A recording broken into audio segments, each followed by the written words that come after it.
Foi de Esportes, a gente já mostra para vocês o que aconteceu na partida entre Flamengo e Grêmio, 2-1. Luiz Araújo fez os 2 gols do Flamengo e o Grêmio no finalzinho, com o Edenilson, que tinha acabado de entrar, diminuiu 2-1 placar final. Eu estou ao lado do Gustavo Zupac e também do Fernando Praz para a gente falar dessa partida, mas a gente também vai mostrar para vocês como foi Cruzeiro e Cuiabá, tá, Foi de Esportes? Daqui a pouquinho a gente mostra os gols de Cruzeiro e Cuiabá e aí a gente já segue o nosso Sport Center. Daqui a pouquinho a gente vai também para Criciúma para falar do jogo do Internacional contra o São Paulo. Fala, Zupa, tudo bem? Boa noite. Boa noite, Marcela. Boa noite, Praz. Boa noite, Fã de Esportes. Uma vitória muito boa do Flamengo, não só porque reconduz o time à liderança, né, depois da vitória do Botafogo sobre o Fluminense. Fernando Praz, tudo bem? Boa noite. Mais um Sport Center pra gente. Boa noite, Marcela, Zupac, Fãs de Esporte. Acho que falando de jogo do Inter e São Paulo, Flamengo e Grêmio, 2 resultados esperados, né? Nada que fuja da normalidade. O Flamengo, mesmo com os desfalques, tem uma quantidade e uma qualidade maior que o Grêmio. O Grêmio vai sofrer com esse retorno, é normal. Continua nas outras competições, tem que fazer jogo atrasado da Copa do Brasil ainda. Vai ser uma Copa América complicada para todos, né? Óbvio que alguns times, como o Flamengo, por mais que tenham desfalques para seleções, eles têm um grupo mais qualificado. Saiu o Everton, entrou o Bruno Henrique, né? Então, aí dá para ver ter uma noção do grupo do Flamengo. O Inter e São Paulo, jogo muito equilibrado. O São Paulo consegue um empate, que a gente está comentando, não é ruim para ele, não é ruim para o Inter também pelas circunstâncias. Mas eu tô com receio, para não dizer medo, desse período de Copa América aí, que a gente vai ter muitos problemas, principalmente de lesão, e times com muitos desfalques, aí o nível cai, a qualidade do campeonato cai, e isso é uma pena. Vamos começar falando de Flamengo e Grêmio, Zupa. Eu queria que você fizesse uma análise de todas as trocas que o Tite foi obrigado a fazer. Então, o Léo Pereira na lateral, o que é que você achou? Inclusive, eu acho que ele sentiu muito, principalmente no começo da partida. Sofreu ali. Mas o Grêmio acabou errando nas finalizações, mas assustou. Inclusive, os torcedores sentiram melhor ali. O jogo. E o Tite, inclusive, até discutiu logo no comecinho com um torcedor que estava ali, já cornetando ele no começo. Ele falou, calma, cara, é o começo do jogo. Mas foi o começo, o momento em que o Flamengo sofreu mais. E foi o Léo Ortiz de volante, né? Junto com o Igor Jesus, né? O que impactou muito na saída de bola do Flamengo. Então foi um jogo em que o Tite teve que remendar o Flamengo, mesmo com o elenco farto, né? Como o Praz bem citou. Mas eu dizia que foi uma vitória muito importante, não só porque ela devolve o Flamengo à liderança, mas pela maneira que ela aconteceu, porque o Grêmio não fez um jogo ruim no Maracanã. O Grêmio, como você falou, teve bons momentos no jogo, especialmente no primeiro tempo. O Grêmio teve mais posse de bola o jogo inteiro que o Flamengo, foi mais perigoso até o Luiz Araújo encontrar o golaço que encontrou para fazer 1-0. E o Tite foi muito inteligente na segunda troca, na lesão do Igor Jesus, porque essa troca mudou a cara do jogo, né? Porque um técnico de futebol define a sua estratégia pensando naquilo que ele acha que o jogo vai ser. Mas o jogo de futebol não respeita o que eu acho, o que você acha, o que o técnico acha. Ele se apresenta da maneira que ele se apresenta. E uma série de fatos acontecem e obriga todos os envolvidos, treinadores e jogadores, a entender o jogo e tomar as decisões de acordo com aquilo que a partida está se mostrando. E o que a partida estava mostrando? Um Grêmio melhor do que o Flamengo, um Grêmio com mais posse e atacando mais do que o Flamengo, em consequência disso, oferecendo mais espaço nas costas dos seus laterais, porque o Grêmio subia muito pela direita em cima do Léo Pereira e com o Reinaldo pela esquerda. Quando o Tite perde o Igor Jesus, e na transmissão do Premier, a equipe de reportagem até chegou a falar, olha, o Vitor Hugo está perto de entrar, está em aquecimento. Mas aí o Tite, acho que olha melhor, pensa melhor e fala, olha, se o Grêmio está ocupando mais espaço no campo de ataque, me atacando mais, subindo com os seus laterais e deixando mais espaço, ele tem que entender o que o jogo pede. O jogo pede transição, o jogo pede velocidade nas costas dos laterais. E aí ele põe o Luiz Araújo. E o Flamengo passa a ter esse espaço para correr. Luiz Araújo, né? E o primeiro gol do Flamengo sai nas costas do Reinaldo, com o avanço do Luiz Araújo. E o segundo gol do Flamengo sai também em transição, numa linda jogada do Lohan, do Pedro e do próprio Luiz Araújo. Então, o Tite e a sua comissão, na hora das trocas, acabaram entendendo o que o jogo pedia. É claro que é triste falar isso, porque ninguém torce para ninguém se machucar, e o Igor virou o tornozelo, eu espero que não seja nada grave. Mas essa mudança, a troca do Igor Jesus pelo Luiz Araújo, taticamente colocou o Flamengo em condições de vencer o jogo. Então foi um jogo de alternativas bem interessantes, taticamente falando, e o Flamengo soube fazer a leitura e venceu com muito merecimento. Ô Praz, você acha que pode ser o caminho desse Flamengo, exatamente esse time que o Tite colocou em campo? E a gente ainda pode pensar se o Everton Cebolinha realmente se machucou, muscular, e aí passa mais um tempo fora, se o Igor Jesus se machucou, sei lá, um ligamento, tomara que não, mas vai que seja uma coisa mais grave e ele fique fora. Dá pra gente imaginar uma Copa América inteira com esse time que a gente viu? Com o Bruno Henrique como titular. Só o Gabigol que não, né? Tem o Alan pra voltar, né? É, e o Ayrton machucado, Lucas, né? Os dois. Lucas. É assim, é difícil falar, porque como o Zupa falou, cada jogo ele pede uma situação. Às vezes tu imagina uma coisa e dentro do jogo as coisas acontecem diferente, ou pela estratégia do time adversário, ou até mesmo por uma atuação técnica de algum jogador teu que está perdendo um duelo e está com uma situação fragilizada, tu tem que fazer alguma mexida. Mas assim, o Tite, nessa partida, principalmente, tanto na preparação como durante a partida, ele não pôde, vamos dizer, fazer necessariamente o que ele queria. Ele tem que fazer de acordo com as situações. Por exemplo, o lateral esquerdo ele não tinha, né? Um está na seleção, o outro está machucado. Volante, teve que botar o Léo Ortiz de volante. Então essas são situações que, com certeza, se ele tivesse à disposição, ele não faria. Então ele fez por circunstâncias, ele foi obrigado a fazer, não por ideia dele. E durante o jogo, mais uma vez, né? Com a lesão dos dois jogadores, ele teve que fazer substituições que não estavam no script. E aí, concordo com o Zupa, as substituições acabaram principalmente a troca do menino que torceu o tornozelo, do Igor Jesus, acabou ajudando na formatação do time. Mas, Marcela, é muito difícil. Se a gente, Deus queira que não se confirmem as lesões, né, que sejam só situações leves, é muito difícil conseguir montar um time, ainda mais no Campeonato Brasileiro. Tem alguns campeonatos que tu tem um respiro, no Campeonato Brasileiro tu não tem respiro. Então, vai ser muito complicado. E a minha preocupação é com os times que não têm o poderio que o Flamengo tem, né? Porque o Tite vai conseguir se virar, vai, óbvio, ter que fazer improvisações, o time vai ter, de repente, uma queda, mas a gente tem outras equipes que não tem esse poderio. A gente vai falar daqui a pouco. O Inter hoje sofreu demais.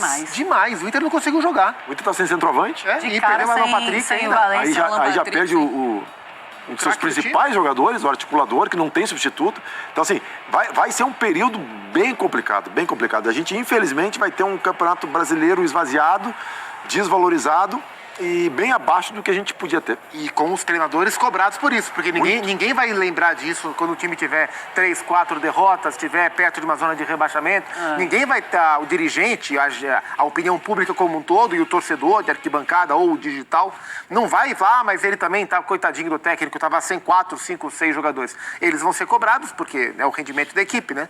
Hoje, por exemplo, no primeiro tempo, com o desenho que o Tite montou, e acho que ele imaginava um jogo diferente do que o jogo que ele fez, né? Não acho que o Tite imaginava um jogo de transição, acho que ele queria ter um jogo um pouco mais de domínio, mas ele teve dificuldade no primeiro tempo, antes das lesões, para o Flamengo sair com a bola. Então, com o Léo Ortiz e com o Igor Jesus como os volantes, parecia mais um futebol dos anos 90, sabe? Que eram 2 volantes marcadores para 2 meias criadores, né? E o Flamengo não conseguia sair com a bola. A partir da segunda troca em especial, quando ele bota o Luiz Araújo no lugar do Igor Jesus, ele puxa o Gerson para segundo volante e o Araújo como ponta. E aí o Gerson começa a qualificar mais. Então, sem o De La Cruz, sem o Alan e com a lesão do Igor Jesus, o Tite teve que voltar para aquele Gerson que a gente se acostumou a ver em outros tempos, um Gerson segundo volante. E o Flamengo começou a construir um pouco melhor, ter pontas para puxar velocidade e encontrou o caminho para vencer o jogo. Mas, repito, o Grêmio não fez um mau jogo. Como você falou, o Grêmio terminou mal jogadas, o Grêmio sentiu muito a falta do Diego Costa, porque em vários momentos em que o Grêmio conseguiu atacar o Flamengo, muito bem pelos lados do campo, o Diego é um cara, além de um finalizador bom, é um cara muito inteligente para fazer o preparo de costas, é um dos melhores, assim, em atividade no futebol brasileiro, um dos melhores jogadores para jogar de costas pro gol, preparar, e ainda é o Diego Costa. E com a lesão dele e com o JP Galvão como centroavante, o Grêmio perdeu demais esse tipo de jogada, né? Então o Grêmio terminou mal jogadas e depois do gol do Flamengo, do gol do Luiz Araújo, o Grêmio ficou muito mais exposto e muito mais também ansioso, desesperado para buscar o empate e acabou rendendo menos. Mas no geral não foi ruim. a atuação do Grêmio no Maracanã, não. Deixa eu mostrar, então, como foi o começo da partida, quando o Everton Cebolinha, ele até tenta continuar jogando, mas ele não consegue. Então, a gente coloca aí as duas lesões. A gente ainda não tem informação sobre gravidade da lesão do Everton Cebolinha e também do Igor Jesus. A gente só mostra, então, no detalhe, né, o que aconteceu. Ele bate a falta e machuca. E ele tenta, né, Zupa? Ele vai, cai, assim, você e essa vê que... é uma ausência muito importante. Embora o Flamengo tenha a reposição, né, o Bruno Henrique para o Cebolinha, uma reposição pau a pau, né? Mas no Flamengo do Tite, os melhores momentos do Tite no Flamengo sempre tiveram o Cebolinha como, se não o protagonista, o segundo protagonista, né? Então, perdê-lo, não sei por quanto tempo, espero que não seja uma ausência, mas se for nesse período de Copa América, um cara com esse papel de importância dentro do time, é uma pancadinha, né, para o momento do Flamengo, né? Embora o Bruno Henrique seja um grande jogador, o Bruno não fez uma partida do mais alto nível. O Cebolinha é um cara muito importante. E é o músculo do chute, né? Não foi nem na corrida, foi no chute. No chute mesmo, sinal que esse músculo estava já desgastado, né? Não foi numa arrancada, né? É um acúmulo de desgaste que acabou estourando ali, pelo menos dando uma lesão naquele instante no reto femoral da perna direita do Everton. Ele já começou, inclusive, a fazer esse tratamento aí no músculo anterior da coxa direita. E ele assistiu ao jogo ali, do banco, né? Só que o Igor Jesus, a gente já pode mostrar o lance, inclusive, do Igor Jesus. Ele teve um entorse no tornozelo esquerdo e o Igor Jesus, ele não voltou, tá? Ele entrou, foi analisar a gravidade com os médicos, com o departamento médico, e aí ele não volta para o banco para assistir a partida. Então, a gente fica... Foi uma infelicidade, porque ele vai encurtar para impedir o chute do atleta do Grêmio. E aí, com o pé esquerdo, ele vai tentar dar o bloqueio na bola, e com o pé direito, que é o pé de apoio, ele vira. E aí torce mesmo o tornozelo, feio. Espero que não seja nada ligamentar, né? Sim, uma região sempre muito delicada, mas foi uma infelicidade muito grande. Ele foi tentar desarmar o adversário e com o pé de apoio ele acabou virando e sofrendo essa lesão. Pois é, e aí, lógico que o Departamento Médico do Flamengo vai atualizar como estão os dois jogadores, e assim que a gente tiver essa informação, a gente repassa para vocês, tá? Fãs de esportes. Daqui a pouquinho a gente vai para o Maracanã, tem entrevista do Tite, do Renato, e a gente vai mostrar ao vivo para vocês. Ô Praz, quando você olha para esse time do Grêmio na partida de hoje, do Flamengo, você estava falando, é um resultado completamente normal, tá jogando no Maracanã, o Flamengo é um time muito bom, melhor do que o Grêmio, um dos melhores do Brasil, tanto que é o líder do Campeonato Brasileiro, mas qual é o ponto positivo do Grêmio hoje? Então, Marcelo, assim, a gente está falando do Flamengo, da questão dos desfalques, do grupo, e aí o Zupa tocou no aspecto do Diego Costa, tem o Vilha Sante. São dois jogadores que o Grêmio não tem grupo para suprir a carência de um Diego Costa e do Vilha Sante. Então, assim, fica muito complicado, né? O Renato, desde o ano passado, já eu falo isso, o campeonato que o Grêmio fez ano passado, lutando pelo título até o final, eu considerava o Grêmio um intruso entre os primeiros colocados no ano passado. Com certeza. Então, assim, o Renato, ele tem toda esse folclore em torno dele, né? Que ele fez questão de cultivar também, né? Do bom vivan. Mas, cara, alguma coisa tem, porque o trabalho que ele consegue fazer todo ano, óbvio, ele é um cara que ele tem uma linha de trabalho. Ele traz o Diego Costa quando muita gente não queria. Ele vai e busca o Edenilson quando muita gente não queria. Ele traz, na época, o Diego Souza quando muita gente não queria. Agora trouxe o Rodrigo Caio, né? Estava um tempo sem. Então, assim, o Renato, ele tem esse poder sobre o grupo muito grande. E o que pode ajudar o Grêmio nesse momento é justamente isso, porque em termos de qualidade de grupo, o Grêmio não tem condições de competir com esses times da ponta, né? Em questão de investimento, em questão de jogadores, e ainda mais, como eu falei, com aqueles jogos que o Grêmio tem em atraso. Então, assim, é um momento que o Grêmio vai passar muito, muito difícil. E aí a minha esperança é justamente essa capacidade de gestão que o Renato tem. Que ele consiga gerir o grupo dele, mas ele vai ter que tirar coisa da cartola, sabe? Porque com Copa do Brasil, com Brasileiro e depois voltando a Libertadores, é muito complicado. Hoje estava sem o Vila Sante, que está na Copa América, sem o Diego Costa machucado, o Soteldo na seleção venezuelana, o Gustavo Nunes, que é um menino ponta que poderia perfeitamente jogar no lugar do Soteldo, um menino muito habilidoso, também acho que está suspenso, também não jogou, então são vários problemas. Ele optou por um time mais encorpado, né? As prévias do jogo davam que o Nathan Fernandes seria o ponta pela esquerda, e ele optou pelo Galdino, né? Jogando pela esquerda, um time um pouco mais encorpado, com o Pavão jogando pela direita, jogadores mais experientes, mas na definição da jogada não funcionou tão bem. O meio-campo até que conseguiu se comportar bem, né? O PP de novo fez um bom jogo, o Cristaldo pisou menos a área do que ele está acostumado, mas no primeiro tempo tentou articular. Foi um primeiro tempo em especial, onde o Grêmio... bem também, o Pavão bem também, né? Sim, até ele tirou o Pavão antes de tirar o Galdino, que ele fosse fazer o inverso.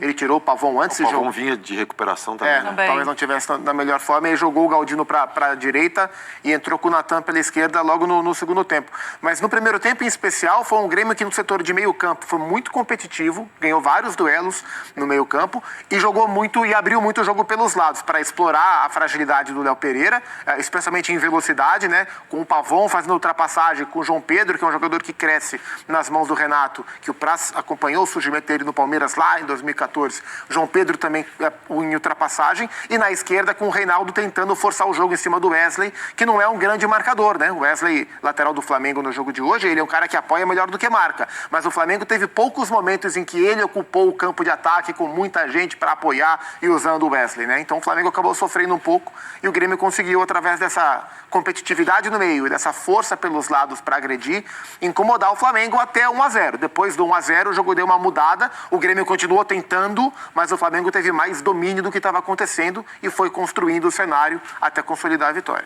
Pois é, mas é claro que é um sinal, ficar alerta, né? Porque são 3 jogos já sem vitória do Grêmio no Campeonato Brasileiro, 3 derrotas, inclusive teve aí a Libertadores no meio, então foi um Campeonato Brasileiro, jogo com Bahia. Eu acho que o Renato poupa os jogadores e aí acaba perdendo também. Ou seja, é sinal, é alerta, ligado, porque tem 6 pontos, é o 13º colocado, mas tem 6 pontos, que é o mesmo número do primeiro time fora da zona de rebaixamento. O Fluminense tem 5, eu acho, né? Então tá bem... Não, o Fluminense tem 6 pontos, e aí o Criciúma, que tem 5 pontos agora. Ainda vou atualizar para a gente ver exatamente como vai ficar a tabela. Olha, eu tenho uma tela para mostrar para vocês. Daqui a pouquinho a gente vai mostrar o Neymar lá no Maracanã, tá, fãs de esportes? Mas eu tenho essa tela para mostrar o Tite desde a estreia pelo Flamengo. Em 43 jogos, ele tem 28 vitórias, 8 empates e 7 derrotas. O aproveitamento do Tite é de 71,3%, com 75 gols marcados e 23 sofridos. E a 6ª vitória seguida do Tite à frente desse Flamengo. A gente ficava assim, ó, depois de 3 vitórias, agora vai. E depois de 4 vitórias, agora vai. Aí 5 vitórias, olha, agora vai. Bom, agora foi, né? Teve um começo complicado na Libertadores, né? O campeonato estadual, o Flamengo nadou de braçada, né? Com o time titular, não tomou conhecimento de ninguém. Mas na Libertadores tomou um susto, né? Começou de uma maneira difícil, mas assim, futebol a gente não tem certeza de nada, né, Zupa? Mas assim, quando o Flamengo ano passado trouxe o Tite, começou a montar o time, a gente tinha certeza, ou quase certeza, de que o Flamengo seria um dos fortes candidatos a todos os títulos, né? Na Libertadores, muita gente provavelmente comemorou esse mau início do Flamengo, torceu até por de repente uma zebra do Flamengo ficar de fora, mas não aconteceu. O Flamengo acabou ficando em segunda colocação, né? Era o mais temido para ser pego no sorteio. Mas é, sem dúvida nenhuma, um time que é muito forte. Mesmo com esses desfalques todos no Campeonato Brasileiro, até por essa Copa América ter essa sensação de não parar, ele se torna, na minha opinião, um candidato mais forte ao título. E quando a gente olha para a temporada do Flamengo, quando a gente olhava no começo do ano para a temporada do Flamengo, mesmo entendendo que o Flamengo tem potencial para brigar por tudo, quando a gente tinha que hierarquizar, bom, em qual dos campeonatos o Flamengo tende a ter mais vantagem? O olhar ele ia para o Campeonato Brasileiro, não só pelo elenco mais profundo que o Flamengo tem, mas pela própria característica de trabalho da sua comissão técnica. O Tite é um cara da constância, da construção construção a longo prazo, né? O Tite é um cara desse tipo de trabalho. Mais do que o cara do jogo e da estratégia para aqueles 90 minutos do mata-mata e fazer aquela mudança que vai anular o adversário, o que o Abel, por exemplo, adora fazer. Não que o Abel não seja bom nos pontos corridos, ele é o atual bicampeão brasileiro. Mas o Tite é um cara muito assimilado a esse modelo de pontos corridos. Não por acaso ele já tem 2 campeonatos dentro desse modelo. E por isso eu entendo que o Flamengo cresce nas mãos dele nesse tipo de campeonato. É bom a gente lembrar que nessa fase ruim que o Praz falou, que o Flamengo teve, ameaçado de ser eliminado da Libertadores, um começo também ruim nos primeiros jogos do Campeonato Brasileiro, houve quem tivesse a certeza que o trabalho tinha acabado. Então, assim, a gente está no meio do ano. Né? Estamos na metade do ano. O Flamengo já foi o melhor time do país. O Tite já foi uma porcaria de técnico e o Flamengo volta a ser o melhor time do país. Tudo isso em 6 meses. As coisas... de fato, o Flamengo viveu um momento ruim. Mas daí as pessoas terem as certezas que elas tinham, há uma distância muito grande. E o Flamengo, o turning point, né, o ponto de virada, foi justamente a partir do jogo jogos contra o Corinthians e o Bolívar. Né? Bolívar. E logo depois tinha Vasco também pela frente. Ou seja, eram muitos jogos último, importantes. Né? O último agora. O Flamengo vinha das derrotas. Corinthians, Bolívar e tinha um outro... Era o Amazonas, acho. O Flamengo era a Copa do Brasil, Libertadores e Brasileiro. Foi o pior time do Flamengo, o pior jogo do Flamengo. E a partir dali o Tite voltou a mexer na equipe, encontrou o Gerson pela direita, o meio-campo um pouco mais encorpado com o Gerson se aproximando do Arrascaeta, o De La Cruz vindo de trás, o Cebolinha de um lado, o lateral na ultrapassagem para o Gerson vir para dentro. E aos poucos o Flamengo foi melhorando o seu padrão. Assim, o Flamengo não tem feito jogos espetaculares o tempo todo, mas tem melhorado. Contra o Vasco, por exemplo, fez um jogo sublime, ainda tinha os seus jogadores. Hoje, a partir de agora, até o fim da Copa América, isso vale também para o Flamengo. Não é porque ele é o melhor elenco do Brasil que a gente não tem que considerar a quantidade de desfalques. O Flamengo estava hoje, talvez sem 7, 8 titulares, 6, 7 titulares, é muita coisa. Impacta até o melhor elenco do Brasil. Então, assim, o jogo de hoje, ele talvez não tivesse como ser espetacular, como não foi espetacular. Mas ele foi com muitas dificuldades de montagem de time. E o Flamengo conseguiu vencer com merecimento e jogando bem. Então acho que daqui até o fim da Copa América a gente tem que relativizar para quase todos esses times, inclusive para o Flamengo. Mas o recorte atual mostra o Flamengo com méritos, né? É compreensível porque é que o Flamengo ocupa hoje o primeiro lugar da tabela. Muito bem, vamos chamar Carlos Eugênio Simon aqui para este Sport Center. Vamos falar sobre aquele pênalti que foi e não foi do Kahneman em cima do Bruno Henrique, e deve ter polêmica também para a gente falar lá em Criciúma na partida do São Paulo contra o Internacional e São Paulo, porque o mando de campo era do Inter. Fala, Simon, tudo bem? Boa noite, bem-vindo. Tudo bem, Marcela. Boa noite para você, para o Praz, Zupac, a todos que nos acompanham, nosso fã do esporte. O bom jogo no Maracanã, não dá para dizer o mesmo lá do Heriberto Russi, mas é a segunda parte. No Maracanã foi um bom jogo, muito disputado, com várias finalizações, e o Flamengo venceu o Grêmio por 2-1. E tivemos um lance polêmico. Luiz Flávio de Oliveira, o árbitro, e Igor Benevenuto, o árbitro de vídeo. O Luiz Flávio foi na onda do Bruno Henrique, que forçou uma queda dentro da grande área e ele marcou pênalti. Tá? Nós vamos ver o lance em que há um contato no joelho esquerdo e na perna direita, se você observar bem, o pé direito do Bruno Henrique, ele força no gramado e dá um impulso para se jogar. O Luiz Flávio foi na onda dele, marcou a penalidade máxima, o VAR interveio corretamente e aí o pênalti foi desmarcado. Não houve pênalti, né? O Kahneman, ele dá, é uma disputa de bola, ele dá com a perna esquerda dele para disputar, encosta no Bruno Henrique, mas o futebol é um jogo de contato, nem todo contato é falta. E o Bruno Henrique vê e se aproveita da situação com a perna direita, ele dá um impulso e acaba se jogando. Isso aí não é pênalti, o VAR agiu corretamente em sugerir revisão. Quando o Luiz Flávio foi no vídeo, voltou com a decisão tomada, anulando a penalidade máxima, decisão correta da arbitragem. Parabéns ao VAR que interveio corretamente. Esse lance é engraçado porque assim, são várias coisas para ser levado em consideração. Inclusive quem são os personagens, né? Porque o Bruno Henrique é um atleta muito rápido. E o Kahneman, até pela idade, ele é um zagueiro mais lento. Então, assim, era plenamente possível que o Kahneman cometesse esse pênalti contra o Bruno Henrique. E eu admito que na velocidade do lance, né, do jogo natural, a minha interpretação na primeira, no ao vivo foi pênalti, mas o Bruno Henrique valorizou. Essa foi a minha impressão. E aí, a hora que aproxima, você vê que de fato há um toque joelho com joelho ali praticamente, mas que não é isso que derruba o Bruno e que ele força a queda. Mas pela velocidade natural do lance, eu compreendo o erro que o Luiz Flávio cometeu. Que bom que teve o VAR, que existe o VAR, que permitiu ao árbitro corrigir o erro que ele teria cometido, porque de fato não houve a penalidade. A minha pergunta para o Simon é se era lance para cartão amarelo para o Bruno Henrique ou não. Se é para interpretar como simulação ou não. Não, e você acaba de dar a resposta, Zupac. Porque em primeiro ângulo, quando tu olha em velocidade normal, há um contato. Quando há um contato físico, não se mostra cartão amarelo. Embora o jogador tenha dado uma valorizada, mas não caracteriza uma simulação claríssima. Tanto é que o árbitro foi ludibriado, o árbitro marcou a penalidade máxima. Não é com o auxílio do VAR, ele desmarcou. Para mim não era lance de cartão amarelo. Ô Praz, eu não costumo cair em o que diz ou o que faz um jogador de futebol. Mas o Kahneman foi com tanta convicção para cima do árbitro para dizer que ele não tinha feito aquele pênalti. Mas é que o Kahneman vai sempre. Até quando ele faz, ele vai. Pelo amor de Deus, eu ia falar ele isso. Não tá mentindo desse jeito. Eu ia falar é isso. Possível. Eu já vi lances do Kahneman, cara, que eu falo, não foi. Ele ajoelhava. Pedia Deus, né? Aí quando tu olhava, tava ele agarrado no cara, puxando a camisa, quase arrancando a camisa. Então assim, não dá pra levar muito em consideração. Mas o que me chamou Ele me atenção... convenceu muito hoje. Mas o que me chamou atenção foi realmente, tem o toque, só que o Bruno, se ele no toque ele logo desliza o pé para trás, mas não, ele conseguiu apoiar e dar ele conseguiu dar um impulso, ele não caiu, ele pulou. Então assim, ainda bem mesmo que teve o VAR, porque na minha opinião também nunca que seria pênalti. Tá certo, então. Simon, mais algum lance pra gente analisar? Não, esse jogo teve 19 faltas, 6 cartões amarelos. Foi um jogo que não foi muito faltoso. A média do Campeonato Brasileiro, por exemplo, do ano passado, a média de faltas foram 29 por jogo.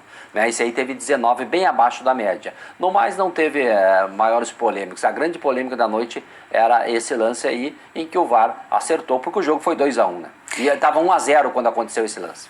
E na partida do São Paulo contra o sim. Internacional contra São Paulo? Aí sim. Esse aí teve. Esse aí foi o Braulio da Silva Machado, que apitou o jogo, né? E o Gilberto Júnior, o árbitro de vídeo.